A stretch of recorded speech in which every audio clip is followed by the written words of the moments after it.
өздеріңіз емдейсіздер. Мен ақырындап емдеуден бас тартамын да тек оқытам.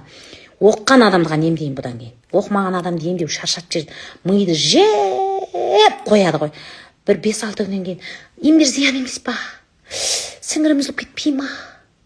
Микрожан маскам кетпей ма? Асқазан сөйтіп кетпей ма? Оққан адам, ой, емберді сүйсініп ше. Емдеуді қолға аламын, тек оққан адамды ғана аламын. Кім оқыды, соны емге аламын. Оқып алып, мен оқыдым, бірақ мен емдейтін ешкім жоқ деген кісілер, пожалуйста, менің ортама келіп алып. Мынандай күшті нәтиже көрсетесіздер.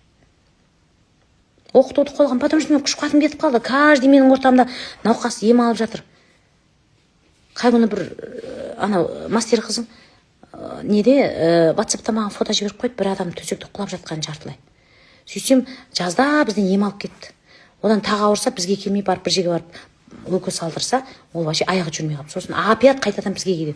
Соның маған фотосын жіберіп қойған ғой, сосын ол сөйлеп болғанша фотоны көріп мен жүрегім төбемнен шығып кете салады. Не болды десем, осындай, не істеймін дейді.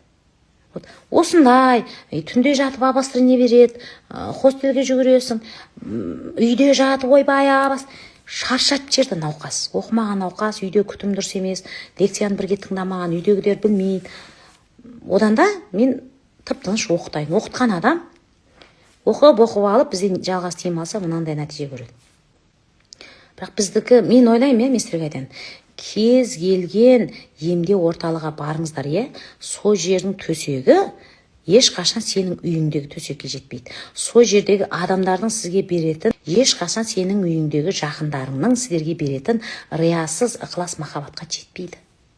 Сол жердегі күтім ешқашан сенің үйіңде жатып, қойдың сорпасын балқытып қайнатып, қара бұрышты сапырып, ішкенге жетпейді. Сондықтан емнің көкесі үйде, қарапайым өмірде.